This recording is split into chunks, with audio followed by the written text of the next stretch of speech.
Michael Batt, I'm chairman of the Travel Leaders Group. I originate from Wales. My dad was a coal miner. I went to college in Wales, and when I finished college, I went to work for M&M's, the candy company, in sales and marketing. And I worked at M&M's for about 11 years, and then I had a big break in 1987 when British Airways had just been privatized. And I was recruited to head up something called Products and Brands in British Airways from Mars. So I was a consumer goods, a chocolate marketer, if you like. And I went to an airline. I was one of the first people to be recruited by an airline from consumer goods.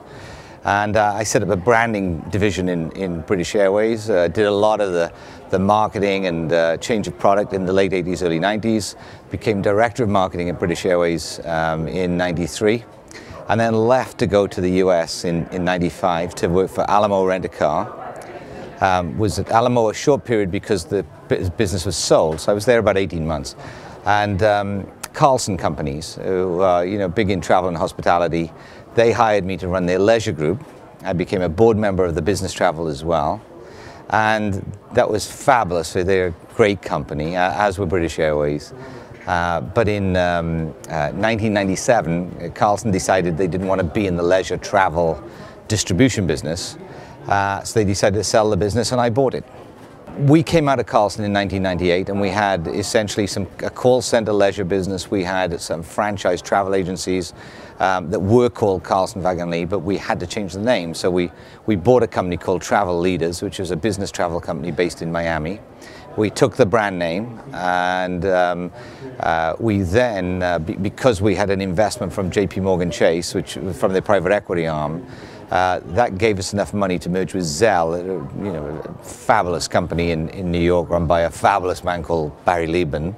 And Barry and I, and with the help of our partners from JP Morgan, in particular a guy called Greg O'Hara, who's really the financial brains behind our company, we set about growing the Tzell Travel Leaders business. And in the last 4 years, we've acquired things like Vacation.com, which is the largest consortium in the US.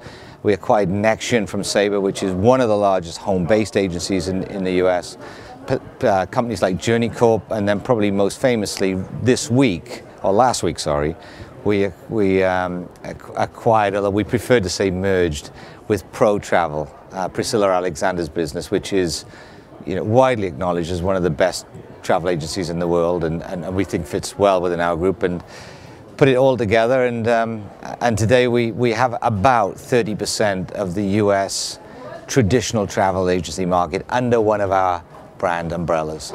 Well, one thing that's different about us is that when we bring businesses together, we're not a believer in squashing everything together and making stew. We respect people's method of doing business. We really respect travel agents. Travel agency business is our heart and soul. We are travel agencies, all we do. Businesses that didn't fit that model we sold, and we used the money to reinvest in the travel agency business. So as far as our business is going to evolve, we run each one separately, and we join things together where it makes sense. So if it makes sense for us to approach a supplier as the whole group, we do. If it doesn't, we approach them separately. We certainly don't merge operations of the different, whether it's Tzell or Protravel or Travel Leaders or Vacation.com. We'll allow those businesses to keep their own identity, and we put efficiencies and synergies in where we think it has no impact on the consumer other than a positive impact. So we don't buy the one-size-fits-all usual consultant gobbledygook of there's a more efficient way to do this. Sometimes there is. If there is, we're very interested in it. If there's not, we just say, you know what? We like our businesses the way we are. We respect the way they run. And we do our best to support those businesses, support the agents, and give them a better business which makes them more profitable, more sustainable, and attracts younger people to come to the business, because you need to have a profitable, sustainable business if you want people to regenerate the business. As you'd expect, it's mixed. We are seeing a trend for quality. There's no question today. There's so much product on the market. You only have to come to an event like this, or any travel event. The competition for the dollar spend is so intense. And I think people today are so well educated, and things like the internet, social media and the like make communication with lots of people so easy. You cannot get away with inconsistent or poor quality. So the overriding trend is it doesn't matter whether you're in the 3-star market or the 6-star market, you better have excellent quality at the price point, and it better be delivered consistently. So, and consumers can differentiate, and they will use all the available information to find out. So the days of getting by, I remember when people went to beaches and you could have restaurants that served terrible food and say, well, they got a great location. Those days are coming to an end. You know, you have to have consistent quality. There's also a trend for people to spend more on luxury products, on splurging. And you know, I like to say that luxury is not just about the top 1%. I mean, you don't have to be a CEO to have a lovely weekend in a Mandarin Oriental or a Four Seasons or let's even say a good sandals or wherever you are in life. The wonderful thing about travel is for a period of time you can live anywhere you want to. If you choose to, you can decide to spend $10,000 on the best suite in, let's say let's spread the names around. Let's say the Corinthia in London, that have beautiful suites. But you can spend a night there for a reasonable price, and you don't have to be on $500,000 a year to do that. You could be on $75,000 a year and do it.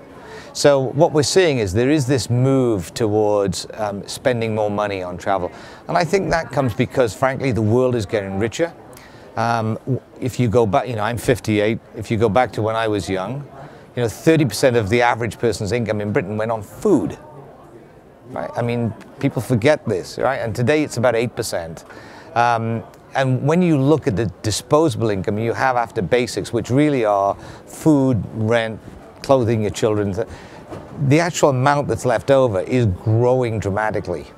And that means that people have more money to spend on travel. And it also means that as an industry, we have to fight for that, because we are fighting against a new car. We're fighting against a new kitchen. We're fighting against having 5 iPhones in a year. Because there are some people that change their phone every 2 months. The latest phone, they have to have it. But it's $500 a time. And we are competing against that. And a lot of people don't see that. They think they're competing against another travel agent or a supplier. We're here to grow the travel market and provide wonderful experiences for people for their money. And that's what travel agents do. They're out in the community doing that. I think I'm proud of my career in terms of I was never top of the class, or I've always had to scrape to get where I am. My life is a life of mediocrity. Sort of middle of the class, just about gone to university, got a lower second-class honours degree, got into Mars, got into British Airways, but fought hard to get there. But I'm most proud, really, of having the courage to buy Carlson Leisure Group when the company decided to sell it. And not everyone in Carlson wanted to sell it, but they made a decision to do that. And it was a big decision for me, because I had to risk a lot of a lot of the wealth I'd worked many, many years to generate and to have. And what I love about that is that it secured jobs. And not only did we secure jobs, but we've grown so much since that our company, and we were well respected as Carlson because they are a great company. And even though we came out as a management buyout and really didn't have the resource, with the help of JP Morgan and with the help of the great staff that we have, and then some good decisions. Tzell, it's such a great business, and Vacation.com was a really good business, and Nexion's a fabulous business. So we've just kept adding these wonderful professionals, and now with Protravel that have a wonderful reputation. I look at us today and we're 18 billion in travel sales, and in 2008, when we came out, we were 5.5 billion. So I'm really proud of the growth, but I'm more proud of the fact that the people that have joined our group, and whether they're franchisees that have come into our network, whether they're employees that have joined, we have a wonderful travel group that's very proud and done a great job of becoming the #1 in traditional travel agency distribution. And that, for me, is going to be the pinnacle of my career.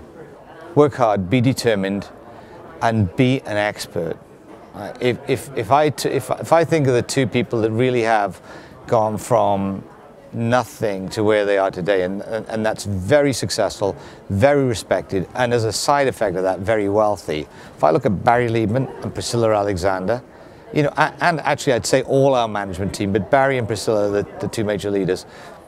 They're very good at what they do, and they've worked very hard. If you talk to Barry Liben about his business, he knows every detail of it. You know, he sweats the business. If you talk to Barry about, particularly about airline distribution, and the travel agency business in general, he's a walking encyclopedia. Priscilla has exactly the same qualities as Barry, and then Priscilla has this love and care for the leisure business, and particularly luxury leisure. I mean, it's incredible because, you know, Priscilla sits in a hotel and watches the way that waiters serve drinks, and she won't write anything about a hotel unless she's stayed there. You know, she's done this for many, many years. She's done the work. Anyone who thinks they can come into this business and it's glamorous and it's great, and that, it's not glamorous and great when you're making notes at midnight and you've had a long day and you've got a meeting at 8 o'clock the next morning, and you need to know everything you can about the products, and there are so many of them. You have to be current and you have to be an expert. So my number one piece of advice would be work hard. My number two piece of advice would be determined. And my number three would be pick good people to be associated with. Whether they work for you, or you work for them, or you're associated with them, be associated with the very best.